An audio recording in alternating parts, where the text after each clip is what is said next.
Words of wisdom. Don't ever make eye contact while eating a banana.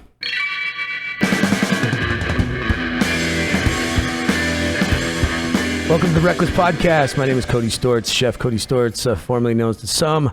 This is a podcast about food, booze, and really everything in between. So I'd like to thank you and welcome you.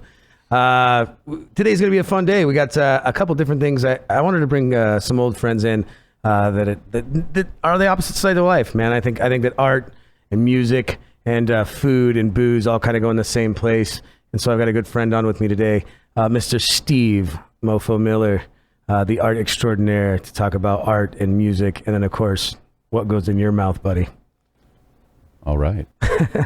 Welcome to the lounge, man. He's not unfamiliar with this lounge, and I don't mean just by drinking and hanging out. I mean that he also is the original designer and maker, as you see in the video, and has worked with me on many projects on creating beautiful, beautiful, beautiful bars and setting the bar above. So as you're looking at it, this man helped do all this along with two other fellows that are awesome as well. One being my old man, the old fart himself, yes, and his old counterpart, Greg, who I'm surprised he has all his fingers and is the man, dude. He's so well hitched, right? Greg is awesome. He is awesome. Roger's awesome, too. Absolutely, absolutely. And then always, of course, with us today is the engineer, producer, the man, the myth, the legend, Mr. Tony. Hey. How are you doing today, bud? Doing good, actually. Tony was telling me earlier that he just learned how to make pizza the other day and showed me a picture that I was pretty proud of. No, it looked great, man. You did a great job on the crust. You know, I told you anything you need to know, I'll help you out as much as I can. Oh, definitely. I definitely need pointers, but it turned out pretty good. Dude, hats off to going for the gold. Everybody's afraid of dough, I think, and so anybody who takes on pizza as the first form of dough, I gotta give mad props to. Thanks, man. And you didn't call it a flatbread, which means you're a real man. So, dude, that's Tony, man. Nice to have you. Always the sick setup. Make us sound good, make us look good as best that you can. I'll take a solid 7 out of 10. We'll call it good on my part. All right, guys. So, and then the other things I want to talk about today, and especially with Steve. Steve's been around probably my whole career as a chef. I would say that, yeah, but my whole career as a chef, as far as downtown here.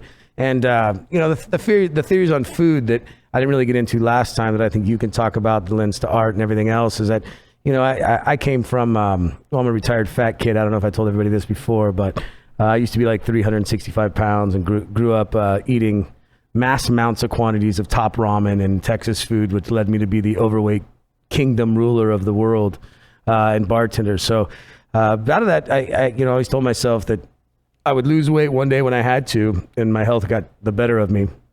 And so I got gastric bypass surgery, and that led me to lead down to about 165 and looking like I just got out of some not okay camp or something where they locked me in a back room or prisoner of war or something. Basically, I ended up going out and saying I couldn't bartend the rest of my life. I wanted to become a chef, and I wanted to know, not really per se be a chef and acting wise, but know that when I owned a restaurant, the kitchen wouldn't screw me. So I wasn't going to go to regular school. I was already a bartender knee deep. So I decided that I was going to culinary school and round out my wonderful restaurant career. I'd been a GM and a smiling people leader, and I think we talked about last time that I had to wear that bird suit at Red Robin once. It was cute. I'm still looking for that picture for everybody, by the way. And going to culinary school, and it taught me a new way of kind of looking at food. When I went there, I couldn't have several bites. I was at a time where I just had surgery, and I was able to take one bite at a time. So if you can imagine, it was if you had a whole plate and people are like, this breakdown of acids and fruits and fats with this duck dish with these great sweet potatoes and this acid from the green beans, I was like, well, I can only pick one. And then after one bite, I can't try anything else until that one's done. So I learned to mix and match food, which then developed into a way of eating now where I think food is all about getting punched in the face, right? It's right. It's more like how can I put as much flavor into it instead of amount as one time. And so, I know that falls into, when I think about it, I think it falls into everything, right? With art. Sure. Art's the same way. I mean. Yeah, I definitely try to put the same punch in everything I do, Yeah, absolutely. I mean, look at this thing. It's unreal, man. If you looked at this and just saw one, it would be underwhelming. Yeah. So how do you create a whole piece? Yeah. I like to go dramatic. Dramatic's a good word for it. I mean, I think that with food and with art and with many other things, along with where I come from when I look at something or when I do something, even when I go see a show, it's like, man, did it take me 20 minutes to warm up to this place? Did I want the 20 minutes to warm up? Was that part of the pick? Was that part of the hit? You know, what's good, what's bad, and what's ugly, but does it come around full circle as a complete picture? Right. Let's talk about a little bit the man, the myth, the legend here, Steve. What all have you done around town, and you can pick your battles? My goodness. I've done a lot of stuff around town. Started at Rudabagor's, actually, redoing murals after having worked at Tower Records for a very long time, having a bunch of stores that I was kind of the art and sign guy for. That was epic, dude. What a great time. I kind of missed the Tower, Man. I significantly missed the Tower Records time of going out and kind of being a part of music. Me too, man. I grew up going there, shopping there, and then, you know, I started working there when I was maybe 19 as a store artist at the classic Brea store. Shout out. Yeah, right? Not even there anymore, right? No. Yeah. No. In fact, the second Brea, none of them are there anymore, but... Right. But the original one was over by where Tempo is, and it was old school. And that's where I used to buy all my punk rock records back in the day. Good old punk rock. Not all of them, but it was the closest place to get old punk rock records. And so when I left Tower Records, I was kind of flailing. I was like, I do big, weird art and Right. build strange things, and I didn't really want to.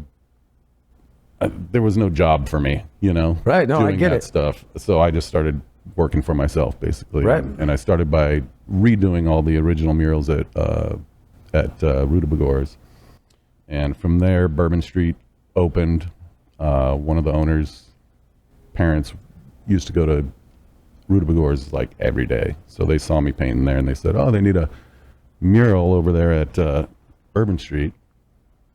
And it was covering up that old rail mural from when it used to be the rail. Oh, yeah. That was one of my original OG, think I know what I'm doing, but turned out I didn't know what I was doing concepts that they let me play with in downtown Fullerton, which I'm forever grateful for. But I learned I don't know what I don't know there for sure. Right. Well, that's one of the best parts of learning what you know. You know, Yeah. is exactly that. So.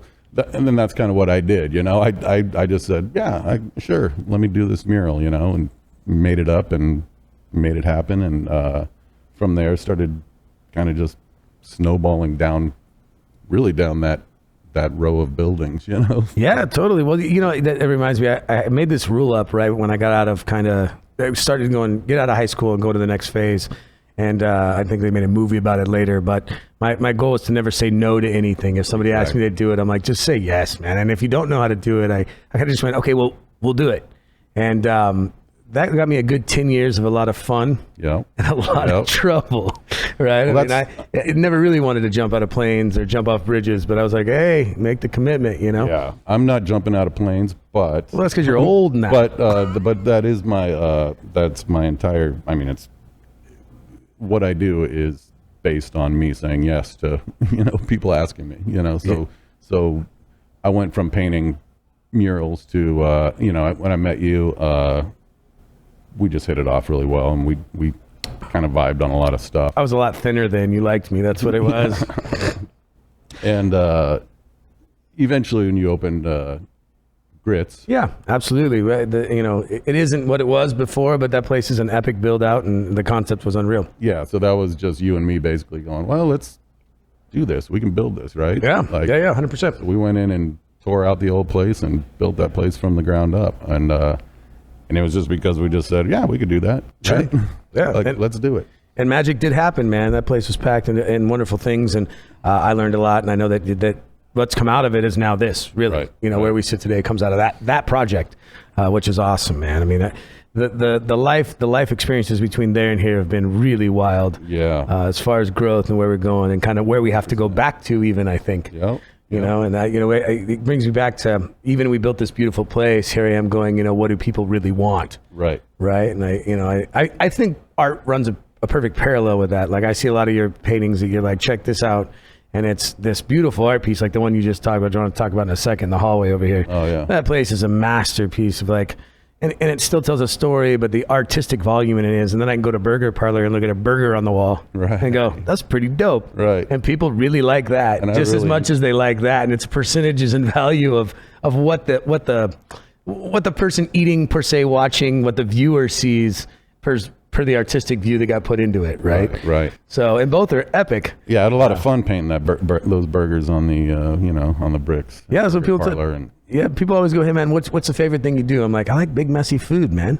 Yeah. But there's a place in my life that likes to, make it fancy. Yeah, exactly. Which is kind of what you alluded to just now. That that last mural I did is a little more fancy, a little more a little more work into it. Yeah, tell us exactly what it is and what was given the project, because it's super intriguing. Because for those that don't know downtown Fullerton, this is not a new area by any means.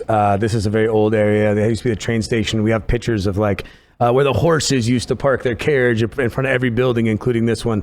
And so it's cool now that I think a lot of people are trying to go back to the roots. Like, we obviously left the brick exposed versus covering the brick and trying to go artistic or painting on it. We're like, no, nothing on it.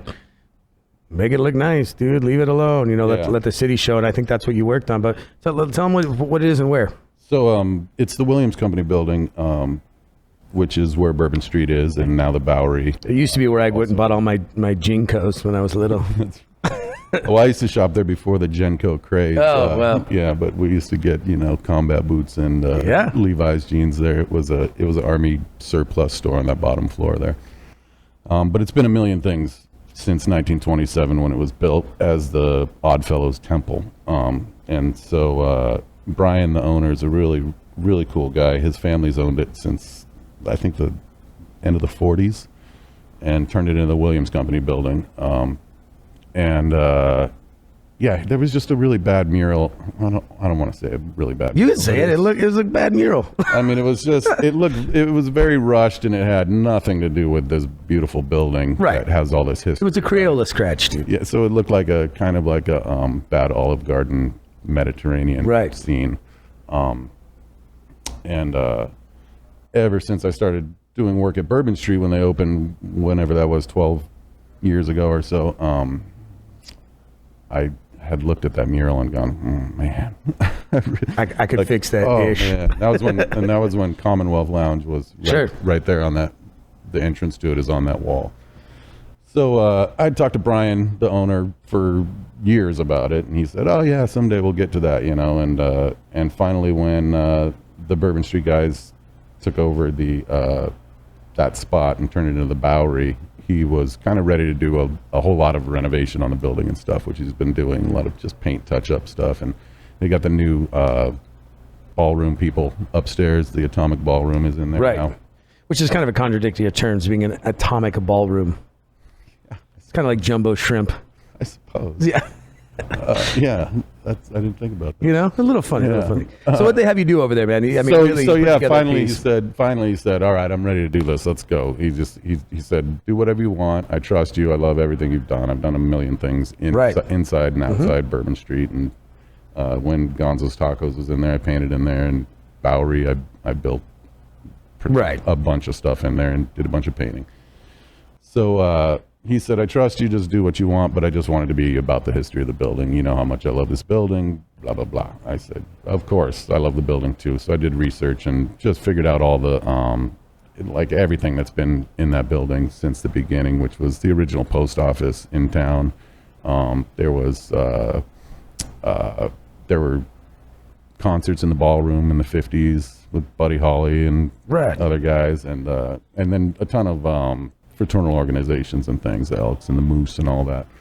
So I just kind of worked it all into a kind of a dreamy collage, I guess you would say, with the building, the front of the building itself as like the focus of the piece, and spent a long time on it. Yeah, it's like looking through a looking glass, right? I mean, there's history in a looking glass, and it really is. You look at it, and it's not overwhelming. It's done very correct. It just looks like a beautiful piece of art. At the same time, it's completely encompassing of that place. Yeah. I'm just a little pissed off my face wasn't like in the corner. Like, maybe you haven't looked hard enough. Yeah, that's it, dude. That's it.